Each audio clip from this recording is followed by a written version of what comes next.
The freezer told the truth. After 11 years, it was the only one left who would. My name is Carol Hendricks. I am 61 years old. I live in Cedar Falls, Missouri, in the same house where I raised my children and where my husband. Walter left for the last time on a Tuesday morning in October and did not come back. I have lived in this house through 11 years of not knowing, and one morning of knowing everything, and all the years since of figuring out how to carry what the knowing cost me. I want to tell you about Walter first, before Miss Delphine, before the money and the fire and the note and the freezer and all of it. I want to tell you about the man, because the man is the reason any of this matters, and because the man has been buried under the story of his own disappearance for 11 years, and it is time for someone to say who he actually was. Walter Hendricks was a mechanic. He ran a shop on Route 12 called Hendricks Auto, which his father had started and which he had taken over at 26 cents, and which he ran with the particular combination of skill and stubbornness that mechanics either have or don't. He was good with engines, in the way that some people are good with language. He understood how things were supposed to sound, and he could hear immediately when they didn't sound right. His customers trusted him, and they were right to trust him, and some of them had been bringing their vehicles to Hendricks Auto for 20 years before he disappeared. He was not a complicated man. I mean that as a compliment.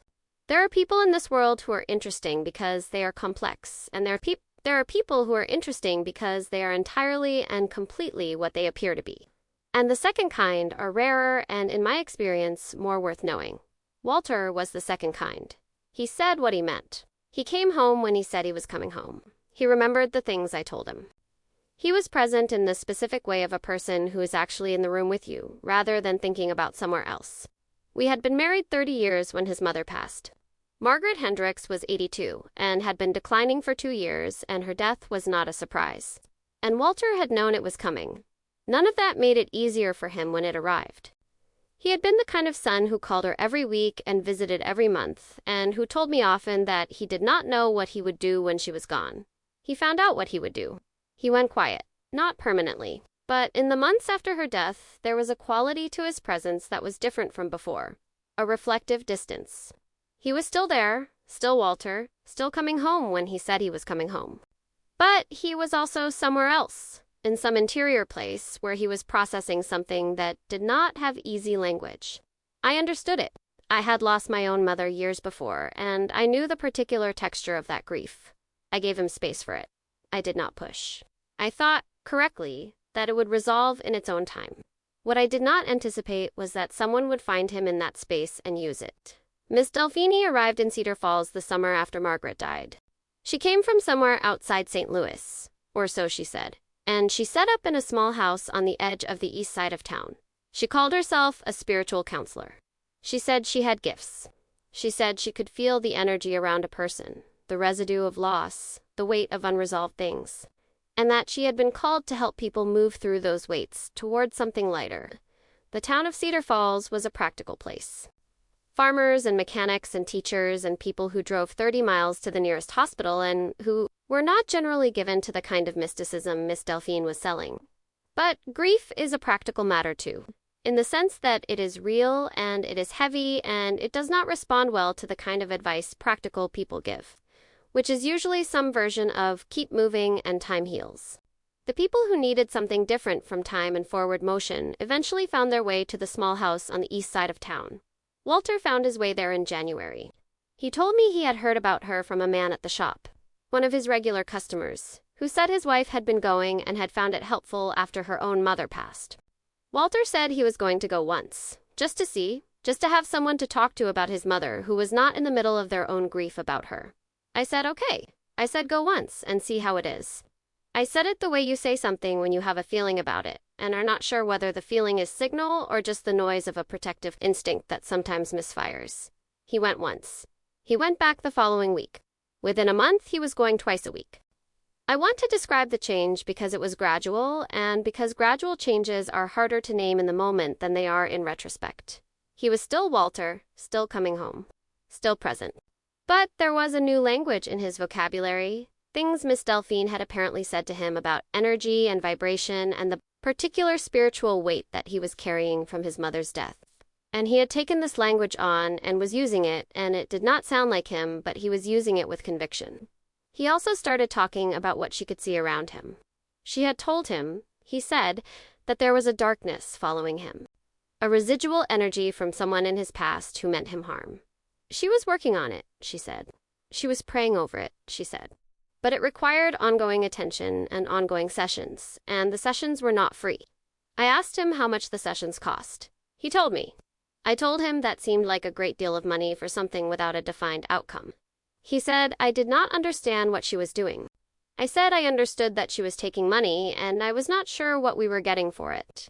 He said I was being close-minded. He said she had told him that sometimes the people closest to a person resisted the process because they were invested in the person staying where they were. I recognized this the way you recognize something you have never seen before, but somehow still know. She had handed him a framework in which my skepticism was the problem, in which my asking questions about cost and outcome was evidence of exactly the kind of interference she had warned him about. She had sealed him inside a logic that made my concerns into confirmation of her claims. I did not push after that, not immediately. I kept watching, and I kept feeling the stone, and I kept telling myself I might be wrong. I was not wrong. The money moved in the spring. Walter came to me in April and said Miss Delphine had told him that the savings we had accumulated were holding a negative charge from the years of stress and accumulation, and that, in order to move forward into the kind of abundance he deserved, the money needed to be cleansed. He said she would hold it, pray over it, and return it purified. I sat across the kitchen table from my husband of 30 years, and I listened to him say this, and I felt the stone in my chest turn into something colder and more specific. I said no. I said I would not agree to it. I said whatever she was telling him, this was not something I was going to allow to happen to our savings. I said our savings were our retirement, and they were not going to a spiritual counselor for cleansing. He said he had already arranged it. I stared at him. I asked him what he meant. He said he had taken the money from the joint account the previous week. He said Miss Delphine had it. He said he was sorry he had not told me first, but he had known I would react this way, and he had needed to do it without the interference. I do not have clear memory of the next 20 minutes. I know I was not quiet. I know I said things that I meant, and things I wish I had said differently, and things that were just the sound of a person understanding that something had been done to her that could not be undone. The money was gone. 30 years of savings. He had taken all of it and given it to a woman in a small house on the east side of town, and she had told him it needed to be cleansed, and he had believed her. I called the police that day. A deputy came and took my report. He was polite and careful, and he explained to me that the transfer of money between spouses was a civil matter, and that in the absence of fraud that could be proven, the department could not do much.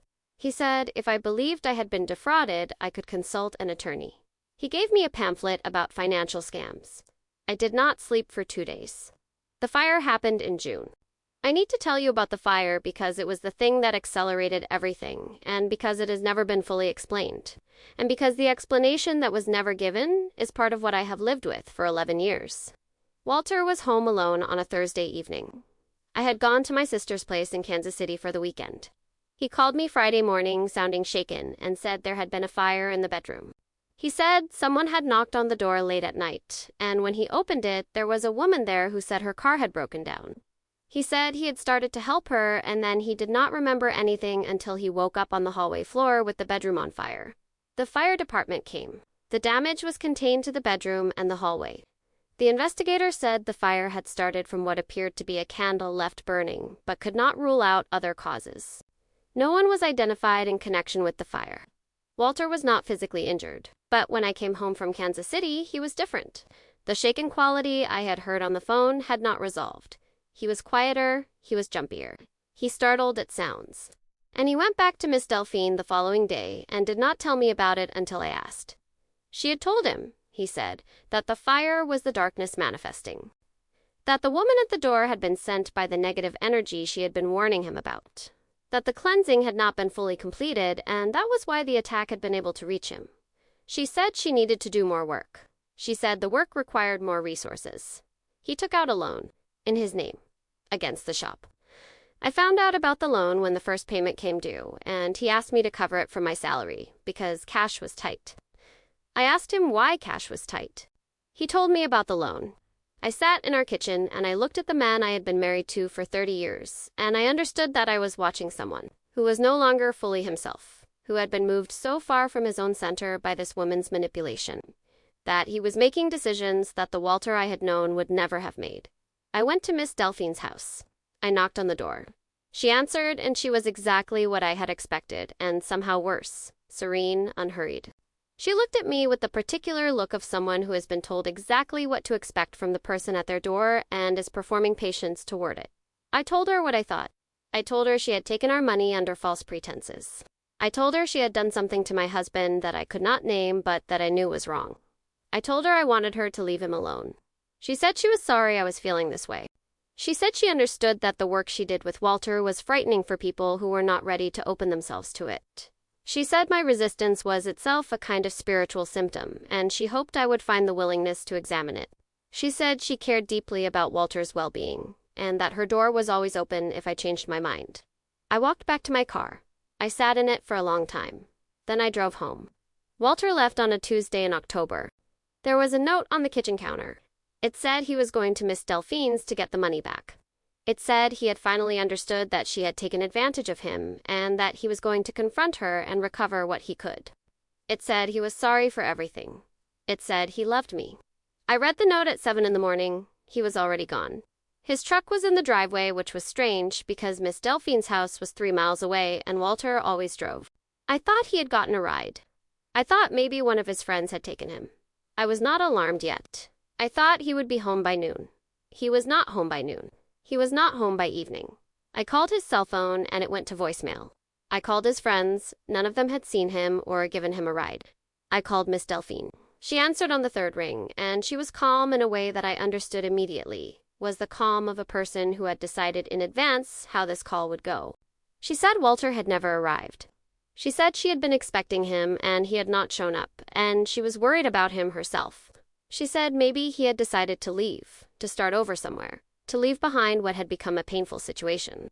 She said she hated to say it, but sometimes when a man was facing the consequences of his choices he made, another choice, and that choice was to disappear.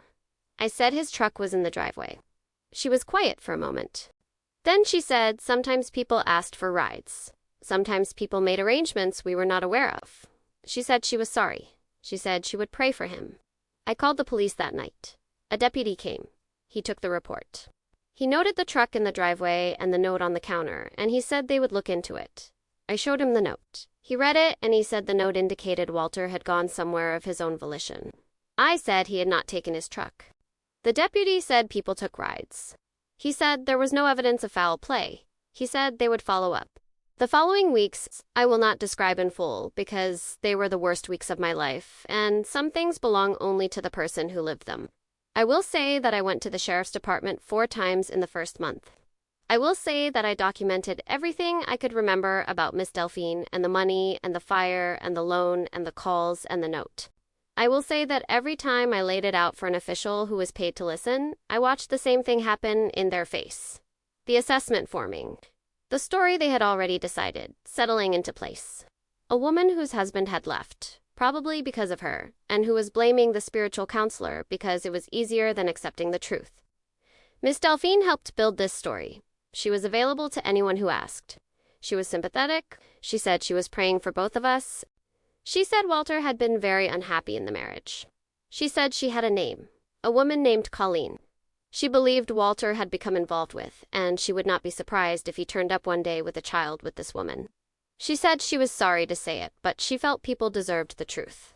There was no Colleen, there was no other woman. There was only Miss Delphine and what she had done and what she needed people to believe had happened instead. The town believed her. Not all at once. But the story she had built was available and plausible, and she told it with sorrow and concern and the particular credibility of a person who seems to have nothing to gain from what she is saying. The town of Cedar Falls is a practical place. Practical places believe what they can see, and Miss Delphine was there, visible, sorrowful, and I was the wife who could not accept that her husband had left. My children were caught in the middle. They were grown by then, living their own lives, and they did not know what to believe. They believed me when they were with me, and they believed the other story when it was available to them, and the oscillation was its own kind of cost. I kept a box. Like the notebook I have described before, the box was a way of making the truth into something physical. Receipts from the sessions, which I had found in the house. The loan documents. The note in Walter's handwriting. Records of the calls I had made to the sheriff's department and what I had been told each time. Dates and names and anything I could find that might later constitute evidence of something. I did not know what I was keeping it for. I kept it anyway. Miss Delphine died in September 11, years after Walter disappeared. She had been living in a rented apartment in a town 30 miles from Cedar Falls for most of those 11 years. She paid her rent on time. She paid her utilities on time. Her landlord said she was a quiet tenant. He had not seen her in several weeks when he could not reach her by phone, and he arranged for a locksmith. The freezer was in the back bedroom. It was a chest freezer, the kind people use for bulk groceries, and it was plugged in and running. The landlord did not open it. He called the police. A detective named Raymond Stokes opened the freezer. He found the remains wrapped in black plastic bags, multiple layers, secured with tape. The remains had been there for what the medical examiner later described as a very long time. Long enough that identification required dental records. The dental records matched Walter Hendricks of Cedar Falls, Missouri, husband of Carol. Missing for 11 years. Detective Stokes called me at 10 in the morning on a Thursday. He said he needed me to come in. He said they had found something and he wanted to tell me in person. I drove to the station and I sat across from him at a table, and he told me what they had found, and he told me whose remains they were. He said he was very sorry. I sat in that chair for a long time. The detective did not rush me. He sat with me and he did not say anything. I thought about the note on the counter, the truck in the driveway, the 11 years of people telling me I was wrong. I thought about Miss Delphine answering the phone the night I called and being calm, telling me maybe he had asked for a ride, telling me sometimes people make choices we are not aware of. She had known where he was for 11 years, she had known. She had talked to me with his body in her freezer, and she had said she was praying for him. I sat in that chair and I did not cry. The crying came later, at home, alone, for a very long time. In that chair I just sat and I thought about Walter and the jar of peppermints and the note that said he was going to get the money back and the truck. In the driveway and 30 years of a man who came home when he said he was coming home. He had been trying to come home. He had written me a note and he had tried to come home and she had made sure he never made it. The investigation was thorough. Detective Stokes was the kind of investigator who treated a case with the respect it deserved, regardless of how much time had passed or how complicated the circumstances were. He pulled everything. The original missing persons file. The reports I had filed. The box I had kept, which I brought to him the day after his call. He read through the box the way Marcus Threlkeld had read through the notebooks in another story in another state. Line by line, as if each document mattered because each document did. The physical evidence from Miss Delphine's apartment told most of the story.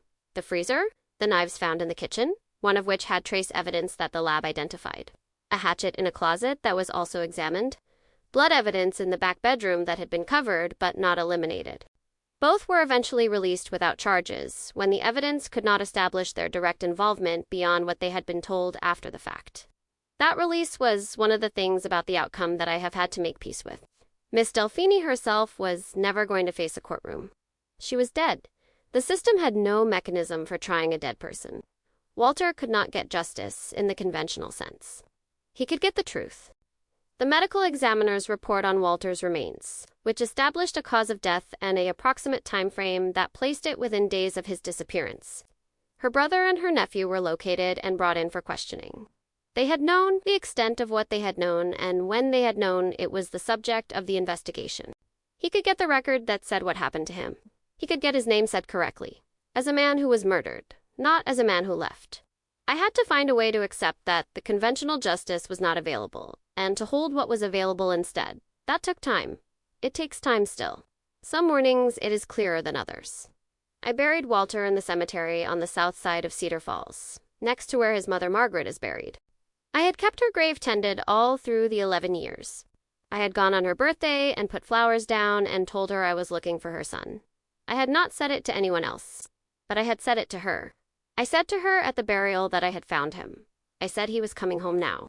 I said I was sorry it had taken so long, and I said I believed he had known I was looking. The town came to the burial. Practical people with their hats in their hands. The same image that appears in every version of the story because it is the image that truth produces when it finally arrives in a community that decided the wrong thing. They came and they stood, and they did not know what to say, and I did not need them to say anything. I needed them to be there. I needed them to witness that Walter Hendricks was a real man who had been wronged and who was now finally where he should be. His children were there.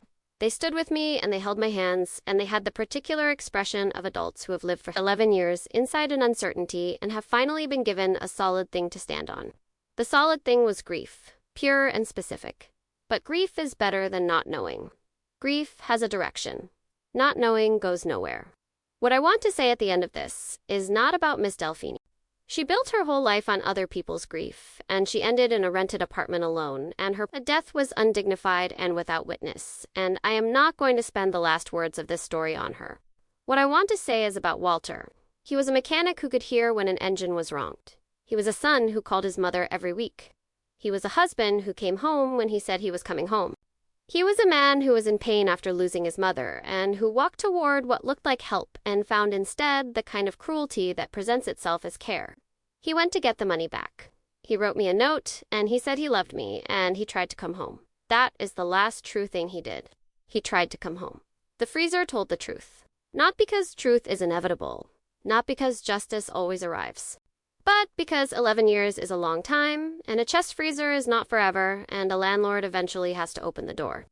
The truth came out because it was there, because it had always been there. In the dental records, and the note, and the truck in the driveway, and a wife who kept a box and would not put it down. My name is Carol Hendricks. I was married to Walter for 30 years. I kept the box for 11. I buried him next to his mother in the end. He came home. It took 11 years, but he came home.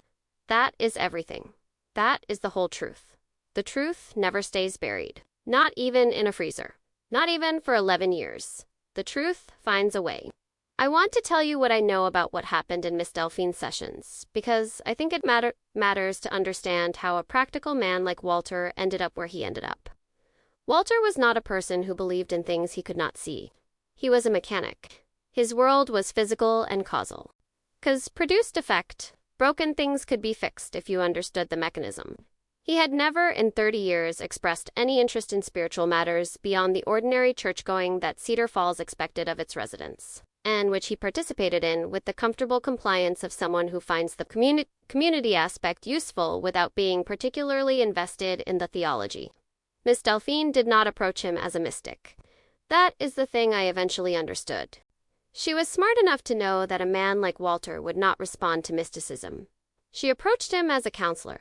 She used language that sounded like psychology rather than spirituality. She talked about grief and processing, and the weight of unresolved things, and the way that loss could lodge in a person and create blockages. She had enough of the vocabulary of actual therapeutic practice that it was plausible.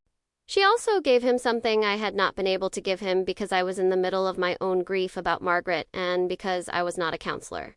She gave him undivided attention. An hour, twice a week, where the only subject was Walter. His feelings, his memories, his relationship with his mother, his fears about what came next. She listened with what I am told was remarkable patience, and she reflected his thoughts back to him with small additions that made him feel understood. The additions were the mechanism.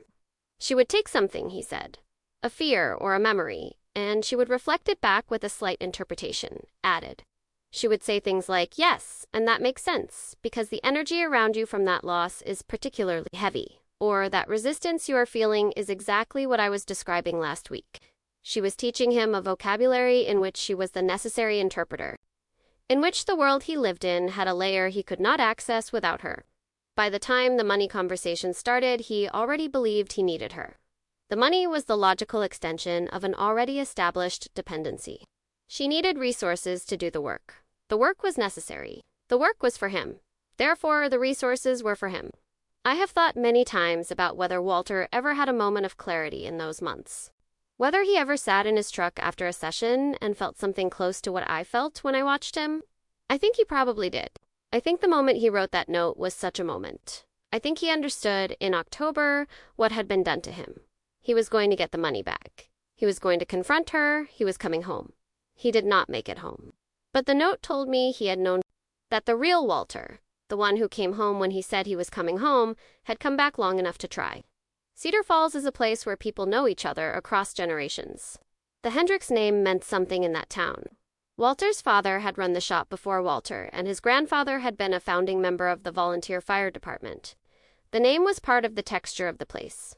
When Walter disappeared, the town organized the way small towns organize around absence.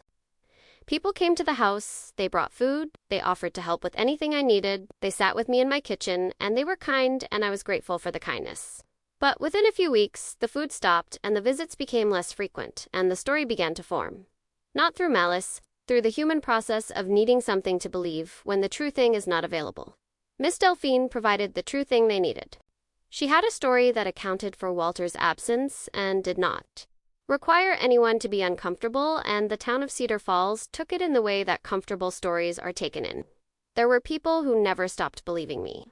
I want to say that because it is true. My sister drove from Kansas City several times a year to sit with me. My friend Patricia from church said she thought something was wrong with Miss Delphine from the day she arrived in Cedar Falls and that she had never changed her mind about that. 2 of Walter's regular customers from the shop quietly told me they did not believe he had left voluntarily and that if there was anything they could do, I should call them. I held on to those people. They were the ones who made the 11 years survivable. Not the officials, and not the resolution, and not the truth. All of which came too late to make the 11 years anything other than what they were. The people who sat with me and said, "I believe you." That is what made it survivable. The people who had believed Miss Delphine came to the burial in December. Most of them did not meet my eyes. A few came to me afterward and said they were sorry. I said thank you because it was true and because I did not have the energy for anything else. The apologies were genuine and they did not change anything, and they were still worth something. The town will carry this. Not in an obvious way, but in the way communities carry the things they got wrong. As a kind of caution that sits in the institutional memory of a place, I hope it makes them slower to form the comfortable story. I hope it makes them ask the harder question before the easier one is available. Raymond Stokes had been a detective in that department for 19 years. He was thorough and unglamorous in the way of people who do the work, because they believe in the work rather than in the performance of it. He did not make promises he could not keep. He called me when he had something to tell me, and he did not call me when he didn't. He treated the case with the seriousness it deserved, which meant he treated Walter with the seriousness he deserved. He came to the burial. He stood at the back with his hands in his coat pockets, and he did not stay for the gathering at the house afterward.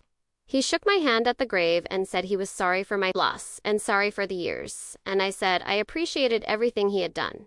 He said he wished it had been sooner. He said the case had been filed and it should have been followed with more persistence early on. He said he was not going to tell me the system had worked the way it should because it hadn't. I said I knew. I said what mattered now was that Walter was in the ground where he should be, and the truth was in the record. He said yes. He said he was going to make sure the record was complete. I did not tell him about the box until after the burial. I brought it to him the following week. He went through it piece by piece, and he said several things were useful for the record, even at this point. He said the loan documents in particular helped establish the financial victimization that was part of the broader picture of what Miss Delphine had done. The box went into evidence. Not for a trial that would happen. For the record, for the completeness of the record, for the version of events that said Walter Hendricks was defrauded and then murdered and then hidden for 11 years, and that the person who did these things was Miss Delphine, and that there was documentation going back years that should have been taken more seriously. I needed that to be in the record, not for punishment. There would be no punishment. For truth. For the acknowledgement that it happened the way it happened and that someone had known and had tried to say so. The box is in evidence. The record is complete. That is enough. It has to be enough. I have been asked whether I stayed in the house. I did. People seem to expect that I would leave. That the house would be too full of Walter's absence to be livable. That I would need a fresh start somewhere without the weight of what had happened in its walls. The house is not full of his absence. The house is full of him. 30 years of him is in the walls. The shelf he built in the garage that is slightly crooked because he measured it wrong and was too stubborn to redo it. The spot on the kitchen floor where he always set his coffee mug. Without a coaster and which has a permanent ring that no cleaning product has ever fully removed. The window in the front bedroom that sticks in summer and which he meant to fix for years and which I fix. Myself now by hitting it in the right spot the way he showed me. I stay because he is here. Not in any mystical sense. I am not a mystical person. He is here in the specific physical way that a person is present in the places they inhabited. The objects he touched and the things he built and the imperfections he left behind. I would rather be inside that presence than anywhere else. I also stay because leaving would feel like one more thing she took from me. She took the money and the savings and 11 years and the conventional justice of a trial. She does not get the house. The house is mine.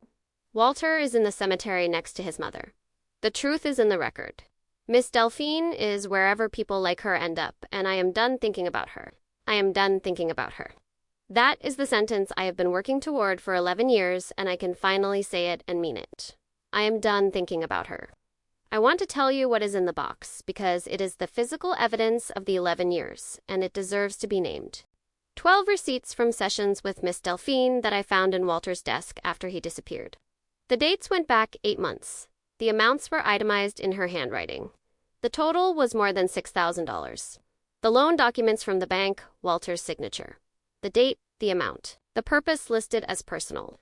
I had obtained a copy from the bank during the first year when I was trying to establish a paper record of the financial manipulation. For notes I had made during phone calls with the sheriff's department. Dated with the name of the deputy or officer I had spoken with and a summary of what had been said. A printed page from Miss Delphine's social media presence. From the months after Walter disappeared, in which she described her work with grief and healing, and in which she mentioned a client she had worked with closely who had moved on to start a new life elsewhere. She did not name him. The description was identifiable to me. The note in Walter's handwriting. I kept a photocopy. The original went to Detective Stokes in the first week. The photocopy has been in the box for 11 years. I have read it many times. I know it by heart. He said he was going to Miss Delphine's to get the money back. He said he had finally understood that she had taken advantage of him.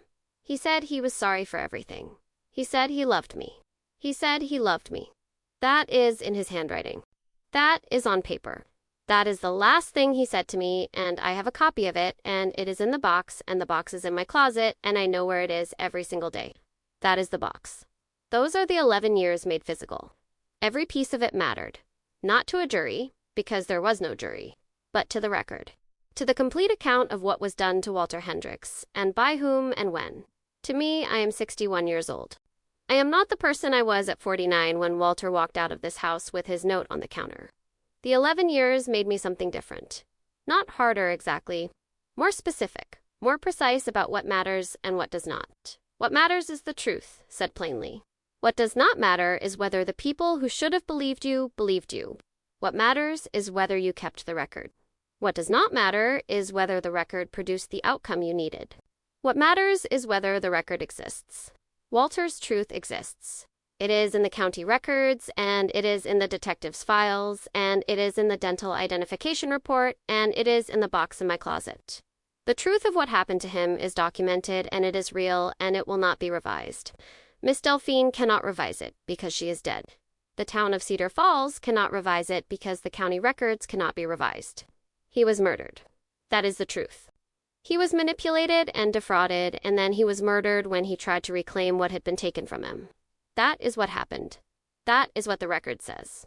I do not have the trial. I do not have the conviction. I do not have the sentencing and the handcuffs and the verdict read out loud in a courtroom. Those things were not available to me, and I have had to learn to hold the truth without them. What I have is this: a grave with his name on it next to his mother. A note in his handwriting that says he loved me. A box of documents in my closet. A house full of the specific physical evidence of 30 years of a man who came home when he said he was coming home. And the knowledge that the freezer told the truth. That after 11 years, the truth was still there, intact, waiting for the door to open. It opened. The truth was there. That is more than I had for 11 years, and it is what I have now, and I am learning to live inside it. My name is Carol Hendricks. Walter came home. The truth never stays buried. That is everything. That is the whole story. My son Daniel was 32 when his father disappeared. My daughter Karen was 29. They were living their own lives in other states, and they came home when Walter did not come back, and they stayed for a week, and then they had to go back to their lives. I do not blame them for going back. They had jobs and families and commitments, and the limbo of a missing parent is not something you can stay inside indefinitely. They called. They came at Christmas. They were present in the ways that were available to them. But they were also in the middle of something that had no clear shape. Their father had disappeared. Their mother believed he had been murdered. The official story was that he had left. They loved me and they believed in my love for their father, and they also did not know what to do with the absence of evidence. The absence of evidence looks the same from the inside, regardless of what actually happened. Daniel went through a period in the second year where he became quieter on the phone about the subject. I understood he was a practical man, like his father. And the practical interpretation of the available evidence was not the interpretation I was offering. He did not say I was wrong. He also did not say I was right. He held the space between those two positions, and I had to accept that. Karen was different. She held it differently. She called the sheriff's department herself in the third year and asked them to reopen the case and was told the same things I was told. She hired an attorney to look at the financial records and was told the same things the police had told me. She sat with me in my kitchen on a visit in the fourth year and cried in a way that her brother did not, and I held her and we cried together. When Detective Stokes called me, I called them both within the hour. Daniel picked up immediately and was quiet on the phone for a long time, and then he said he was coming. Karen cried so hard she had to call me back.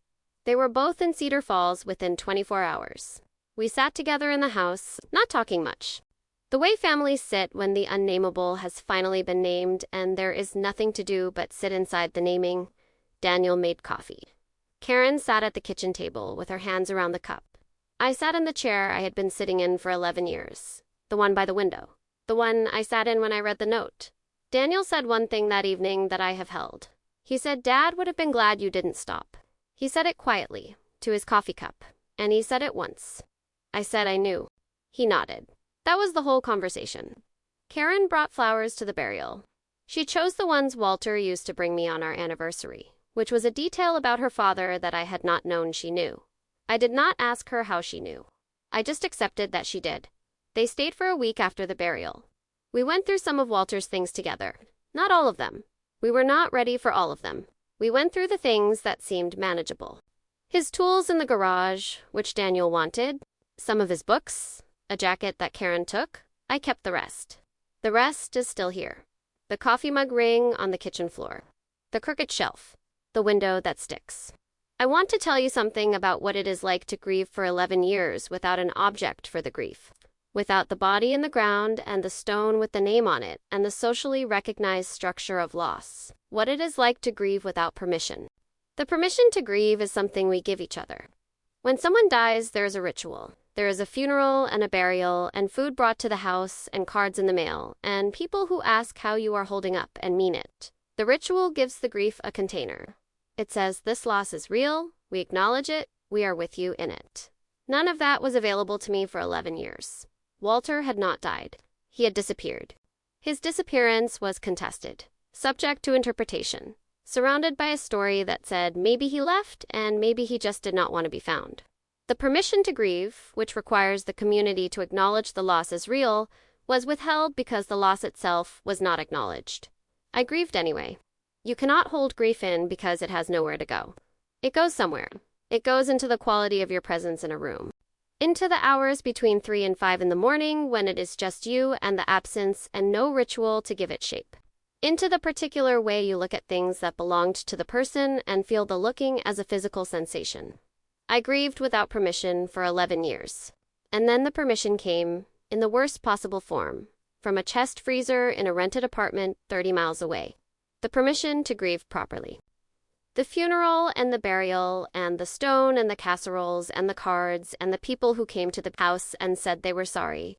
All of it arrived 11 years late, and I was grateful for every bit of it, and I was also angry in a way that I held as carefully as I could because the anger needed somewhere to go to, and there was nowhere satisfying for it to go.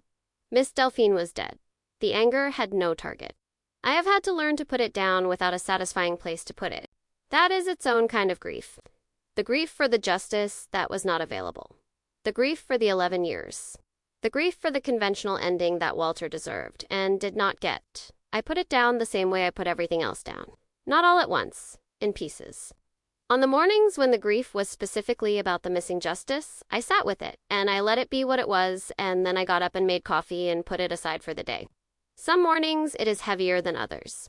Most mornings it is manageable. That is what 11 years of practice produces. Not resolution, management. I am managing. I am fine.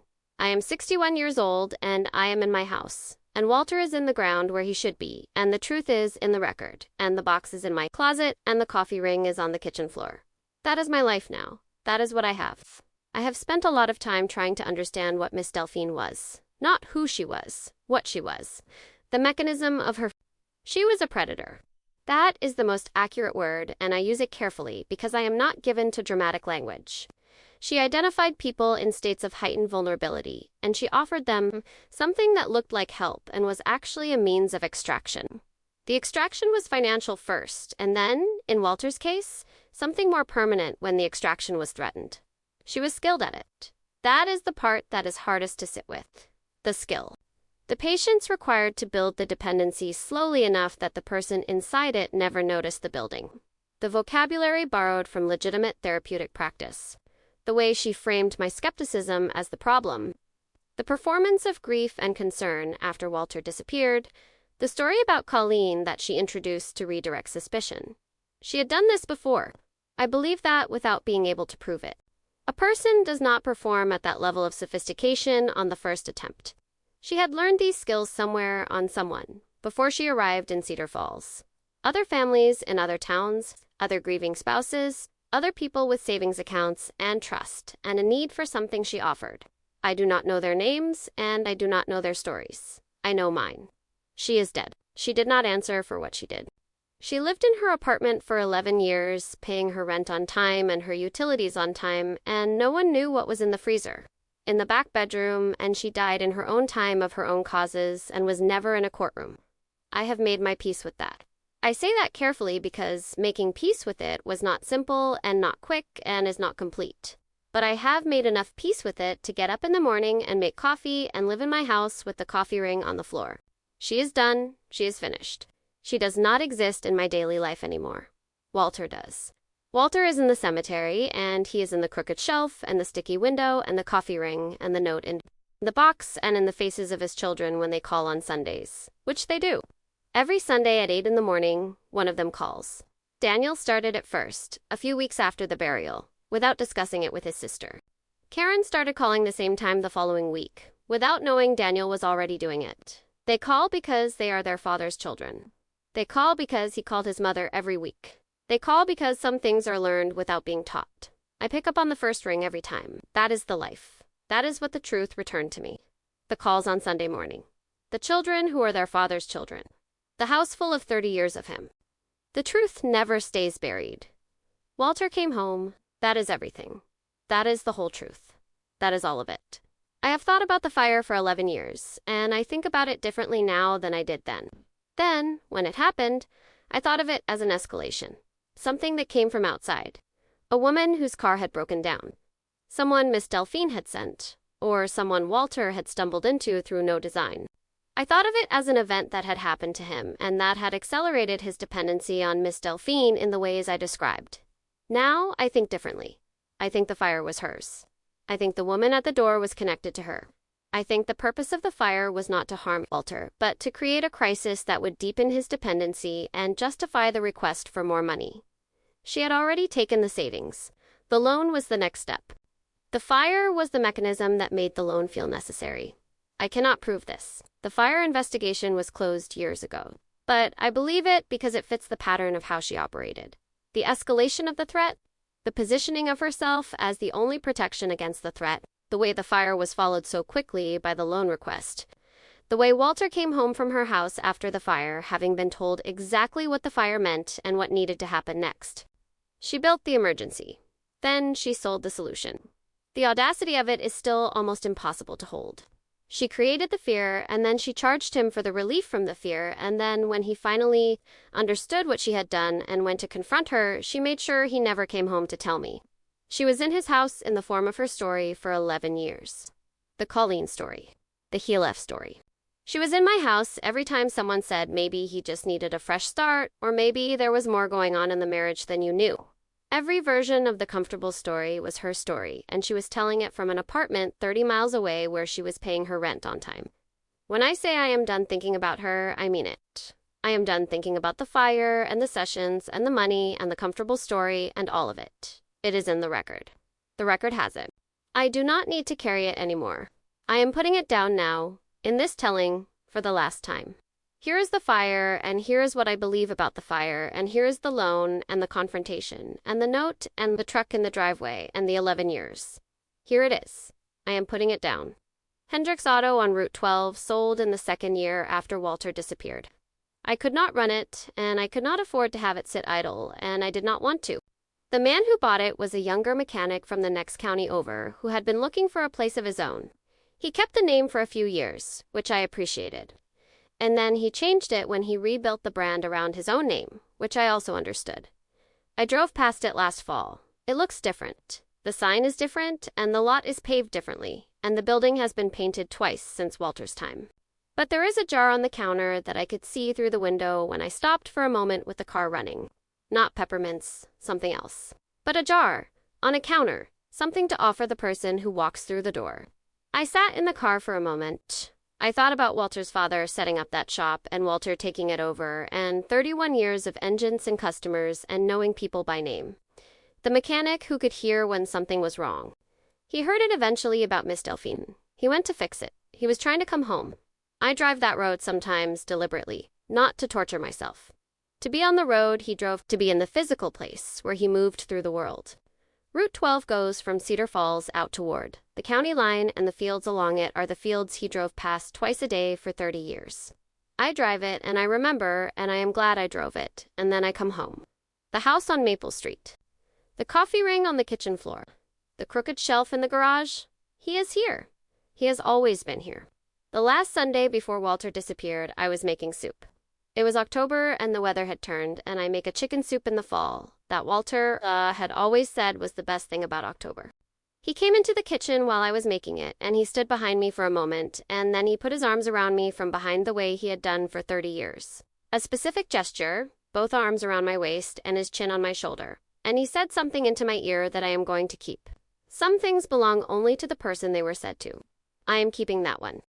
But I will tell you that it was something true and something I needed, and that whatever he had been through in those months with Miss Delphine, whatever had been taken from him, and whatever had been built in its place. In that moment in the kitchen on that Sunday morning, he was entirely himself, entirely present, entirely there. He let go and he asked when the soup would be ready, and I said an hour, and he said good, and he went back to the garage. I stood at the stove and I felt the ghost of the gesture, and I was glad he had done it. A week later, he was gone. I have that Sunday. I have that moment in the kitchen. Whatever she took from him, she did not take that, and she did not take the 30 years, and she did not take the note that said he loved me. She took his life. She did not take who he was. Walter Hendricks is the man who ran Hendricks Auto for 30 years, and called his mother every week and put his arms around me from behind on a Sunday morning in October and said something true into my ear. That is who he was. That is who he is. That is what the record should say, and what I am saying now. My name is Carol Hendricks. I kept the box for 11 years. I buried my husband next to his mother in December. He came home. The truth never stays buried. Not even in a freezer. Not even for 11 years. Not even when someone is paying her rent on time, and performing sorrow, and building a story that keeps the truth in the dark. The truth finds the door. The door opens. Walter came home. That is everything. That is all of it. That is the whole story. I want to tell you what I know about the apartment where Walter was found, because I think the specific details matter. The truth lived in specific details for 11 years. It deserves to be named in specific details now. The apartment was a one-bedroom unit on the second floor of a building in Harmon, Missouri, 31 miles from Cedar Falls. Miss Delphine had rented it approximately 3 months after Walter disappeared. She paid first and last month's rent and a security deposit in cash. The landlord said she was pleasant at the signing. She had good references, which investigators later determined were fabricated. He had no reason to check further. She furnished it minimally. A bed, a table, 2 chairs, a small television. The chest freezer in the back bedroom was there from the beginning. The landlord said tenants sometimes brought their own appliances, and he had not paid particular attention to it. She paid her rent every month for 11 years by money order dropped through the mail slot in the landlord's office. She paid her utilities the same way. She received no visitors that any neighbor could identify. She was seen occasionally going to and from the parking lot. Always alone, always carrying grocery bags. She did not speak to neighbors beyond the minimum courtesy of passing acknowledgement. The landlord said she had given no indication of any problem. She paid on time, she made no noise, she made no complaints. She was the ideal tenant in every visible measure. For 11 years, she lived 31 miles from Cedar Falls in that apartment, and she paid her bills and she made no noise. And in the back bedroom, the chest freezer ran continuously on the electricity she paid for on time. And inside, it was the thing she had put there 11 years before. The medical examiner established that the remains had been there since the period consistent with Walter's disappearance. The preservation was consistent with long-term freezer storage. The identification was made through dental records that Walter's dentist in Cedar Falls had maintained in the required manner and which matched without ambiguity. She had not been careful in the sense of eliminating all evidence. There was blood evidence in the back bedroom that she had covered but not fully cleaned. There were the knives and the hatchet. There was the freezer itself, which she had apparently never intended to move. The forensic picture was, once opened, not ambiguous. What she had been careful about was time. She had waited long enough and been quiet enough and paid her bills in a way that required no human contact and had created a situation in which 11 years passed without anyone having a reason to open that door. Then she died, and the door had to be opened. The truth was right there. It had been right there for 11 years. 31 miles from Cedar Falls, 2 counties over, behind a door that nobody had opened. I think about this sometimes when I am trying to understand the particular shape of the injustice. She was 31 miles away, the whole time, the whole 11 years. 31 miles. Cedar Falls to Harmon is a 40-minute drive on Route 12 and the county road that connects them. Walter drove Route 12 twice a day for 30 years. He knew that road. He knew every turn on it. The town where his body was kept for 11 years was a 40-minute drive from the house where he had lived. I do not know what to do with that exactly. It is just a number. 31 miles, 40 minutes. 11 years. Sometimes the truth is that close. Sometimes the door just doesn't open. The year after the identification and the burial investigation was the strangest year of my life, including the 11 that preceded it. Strange because it was supposed to be resolution, and resolution is supposed to feel a particular way. It is supposed to feel like the end of something. Like the settling of weight that has been distributed unevenly for a long time, and it does feel like that, partially. In the way that partial things feel like their complete version at first because you have been waiting so long for any version at all. But the year after was also the year when the absence became different. For 11 years, Walter had been missing. Missing is an active state. It has a direction. You are looking for someone who is missing. You are keeping records. You are making calls. You are pointed toward something. After the burial, he was gone, not missing. Gone and gone has a different quality from missing. Gone does not have a direction. Gone is just the permanent rearrangement of the world around an absence that is no longer a question. I had to learn to live in the permanent rearrangement that took the whole year. That is still taking time. What helped was the Sundays. Daniel's first call came 3 weeks after the burial, and it was 8 in the morning, and I answered immediately, and I stood in my kitchen and talked to my son for 20 minutes about nothing in particular. And it was the most like Walter I had felt since October, 11 years before. He calls every week. Karen calls every week. They did not coordinate it, they just both started doing it, and now it is what we do. Sunday at 8, the way their father called his mother. The way I am still here to answer. My name is Carol Hendricks. My husband Walter came home. On Sundays at 8, the phone rings and I pick it up before the second ring. That is the whole story. That is everything. The truth never stays buried. Not in a freezer, not for 11 years. Not ever. The door opens. The truth is right there. Walter came home.